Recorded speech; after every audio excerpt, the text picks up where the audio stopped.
Assalamualaikum warahmatullahi wabarakatuh. Kami dari kelompok 6 akan menjelaskan tentang cara uji kadar selulosa, alfa, beta, dan gamma berdasarkan Standar Nasional Indonesia atau SNI. Sebelumnya izinkan kami memperkenalkan diri terlebih dahulu. Saya sendiri Dodi Kurniawan dengan NPM 207340008. Perkenalkan, nama saya Mutiara Amelia Safitri dari program Studi Teknologi Rekayasa Kimia Industri. Perkenalkan, nama saya Muhammad Arif Firmansyah, NPM 2073440. Warahmatullahi wabarakatuh. Izin memperkenalkan diri, nama saya Marsala Fitriani dari program Studi Teknologi. Memperkenalkan diri, nama saya Umi Filia Putri ZA dari program Studi Teknologi Rekayasa Kimia Industri. Di sini saya akan menjelaskan cara uji kadar selulosa, beta, alfa, dan gamma. 1. Ruang lingkup. Standar ini menentukan untuk uji kadar selulosa pada alfa, beta, dan gamma yang terdapat pada pulp putih. 2. Acuan normatif. Acuan ini tidak bertanggal, sebaiknya digunakan untuk dokumen normatif. Contohnya SNI 1030 pulp, cara pengambilan contoh. 2. SNI 70 pulp dan kayu. 2. Istilah dan definisi. 1. Selulosa alfa. Bagian pulp yang tidak terlarut dan tahan terhadap natrium hidroksida 17,5% dan 9,45% serta mempunyai molekul tinggi. 2. Selulosa beta. Bagian pulp yang larut dalam natrium hidroksida bisa diendapkan dengan larutan asam, merupakan bagian selulosa yang terdegradasi. 2. Selulosa gamma. Bagian pulp yang tertinggal dalam larutan dan kandungan utamanya terdiri dari hemiselulosa.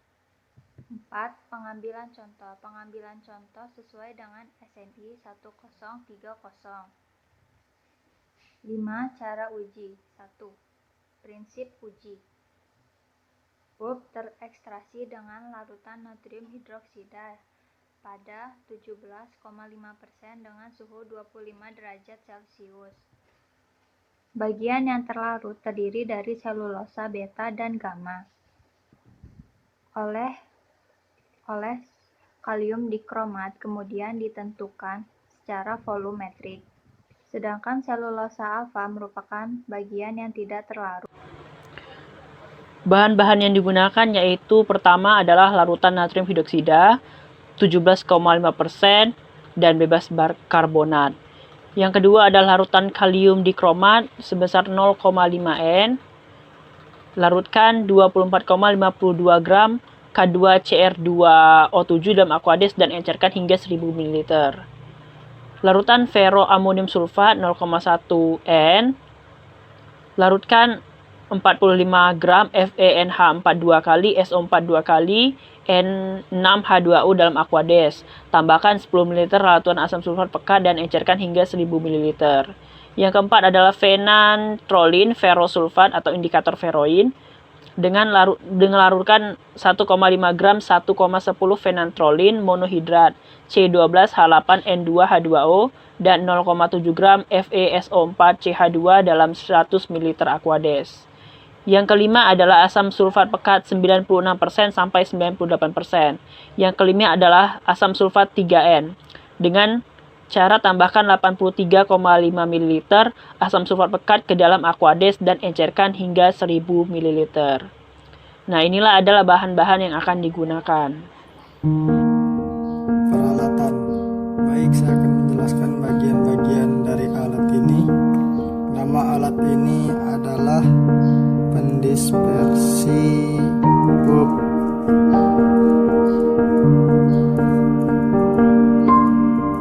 Pada bagian pertama terdapat pengatur kecepatan motor.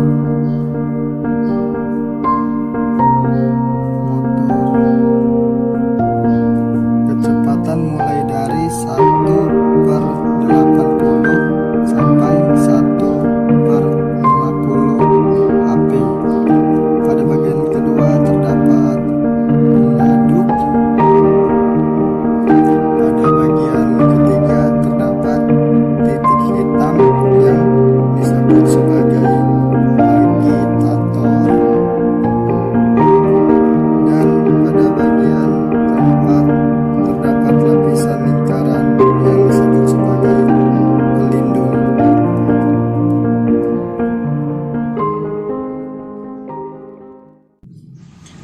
Teknik 4, persiapan sampel uji. Yang pertama, lembaran pulp kering udara. Cabik menggunakan tangan menjadi bagian kecil-kecil. Mencabikan tidak menggunakan alat mekanis. Yang kedua, bubur pulp. Buat lembaran tipis dengan menyaringnya memakai corong Barnard. Keringkan di udara terbuka, lalu cabik-cabik menjadi bagian yang kecil.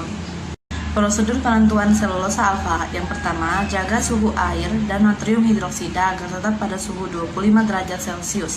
Yang kedua, panaskan corong masir dan botol timbang pada oven suhu 105 derajat sampai beratnya konstan. Kemudian didinginkan di dalam desikator sampai suhu tetap dan timbang dengan ketelitian 0,5 mg. Tentukan kadar air sampel dengan menimbang sampel masing-masing 1,5 gram dengan ketelitian 0,1 mg. Masukkan sampel ke dalam gelas piala 300 ml dan tambahkan natrium hidroksida sebanyak 75 ml. Aduk pulp dengan menggunakan alat sampai terdispersi sempurna. Ketika pulp sudah terdispersi, angkat pengaduk dan bersihkan pulp yang menempel pada ujung batang pengaduk. Cuci batang pengaduk dengan 25 ml larutan natrium hidroksida. Tambahkan ke dalam gelas piala sehingga total larutan yang ditambahkan adalah 100 ml. Aduk suspensi pulp dengan batang pengaduk dan simpan dalam penangas 25 derajat Celcius. Setelah 30 menit dari penambahan pertama, natrium hidroksida, tambahkan 100 ml larutan aquades suhu 25 derajat Celcius pada suspensi pulp dan aduk segera dengan batang pengaduk. Simpan gelas piala dalam penangas selama 30 menit berikutnya sehingga total waktu ekstraksi seluruhnya adalah 60 menit. Setelah 60 menit, aduk suspensi dengan batang pengaduk dan tuangkan ke dalam corong masir. Buang 10 ml sampai 20 ml filtrat pertama, kemudian kumpulkan filtrat sebanyak 100 ml di dalam labung yang bersih dan kering. Pulp jangan dibilas atau dicuci dengan aquades dan jaga agar tidak ada gelembung melewati pulp pada penyaringan. Pipet filtrat sebanyak 25 ml dan larutan kalium dikromat 0,5 N sebanyak 10 ml dalam labu 250 ml. Kemudian tambahkan dengan hati-hati 50 ml asam sulfat pekat dengan menggoyangkan labu. Biarkan larutan tetap panas selama 15 menit, kemudian tambahkan aquades sebanyak 50 ml dan dinginkan. Kemudian tambahkan 2-4 tetes indikator ferroin, lalu titrasi menggunakan ferroamonium sulfat 0,1 N sampai warnanya berubah menjadi warna ungu. Kemudian lakukan titrasi blanco dengan mengganti filtrat pulp dengan 12,5 ml larutan NaOH dan 12,5 ml aquades. Memipet 50 ml filtrat lalu masukkan ke dalam labu takar 100 ml. Kemudian tambahkan 50 ml asam sulfat 3N ke dalam labu takar. Lalu menghubungkan labu takar dengan cara mengguncang-guncangkan labu takar. Panaskan labu takar dengan cara merendam di dalam penangas air hingga suhu 70 derajat Celcius sampai 90 derajat Celcius beberapa menit agar mengkoagulasikan selulosa beta. Kemudian biarkan endapan mengendap selama beberapa jam, sebaiknya semalam, agar endapan menjadi endapan sempurna dan mendapatkan larutan yang jernih. Memipet filtrat sebanyak 50 ml. Lalu tambahkan 10 ml kalium dikromat 0,5 N ke dalam labu takar 300 ml. Kemudian tambahkan asam sulfat sebanyak 90 ml dengan hati-hati. Biarkan larutan tersebut tetap panas selama 15 menit. Kemudian titrasi larutan tersebut sesuai dengan prosedur 5.5.1. Kemudian menitrasi blanco dengan cara mengganti larutan yaitu 12,5 natrium hidroksida 17,5%, aquades 12,5 ml dan 25 ml asam sulfat 3N.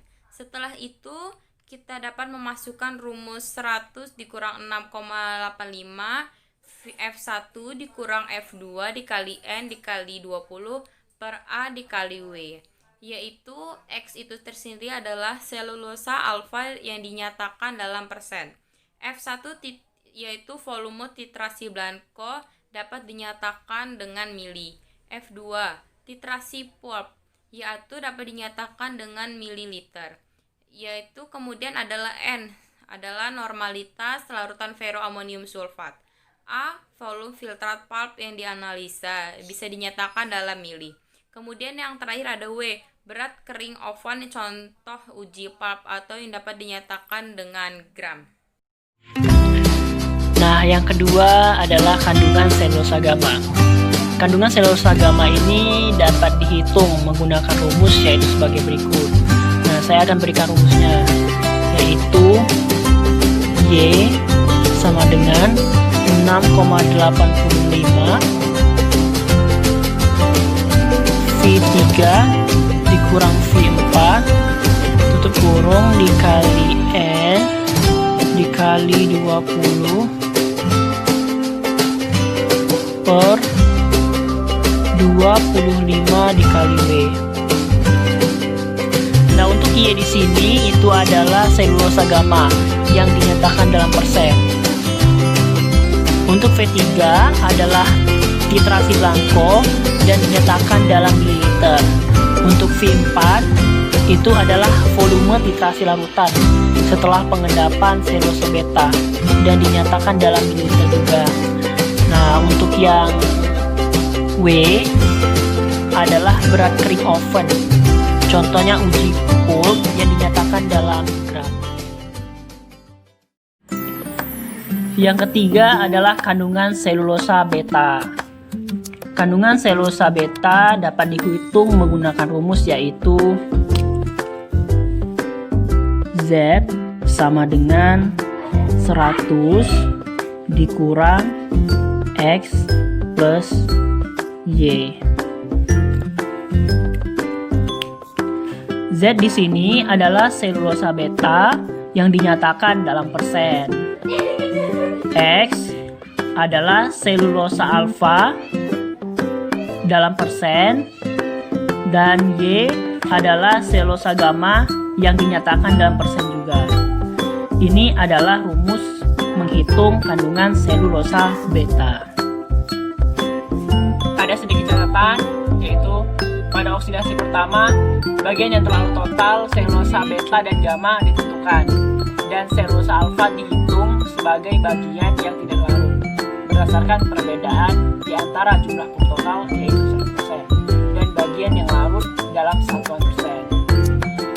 Dan pada oksidasi kedua, hanya selulosa gamma yang ditentukan dan selulosa beta didapatkan dari perbedaan antara oksidasi pertama dan oksidasi kedua. Untuk laporan hasil uji itu sebagai rata-rata dari 2 kali penentuan dengan ketinggian sebesar 0,1%. Yang bagian 6 yaitu adalah jaminan mutu dan pengendalian mutu. Untuk jaminan mutu, yaitu kita dapat menggunakan bahan kimia berkualitas murni, menggunakan seluruh peralatan yang bebas kontaminan, gunakan alat ukur yang telah dikalibrasi dan atau diverifikasi, dan yang terakhir yaitu dikerjakan oleh analis yang berkompeten. Kemudian untuk pengendalian mutu, perbedaan hasil pengukuran dari 2 kali penentuan lebih kecil atau sama dengan yaitu 0,4% untuk kandungan selulosa alfa, 9,0% untuk kandungan selulosa beta, dan 8,5% untuk selulosa gamma. Baiklah, sekian dari kelompok kami akhiri. Wassalamualaikum warahmatullahi wabarakatuh.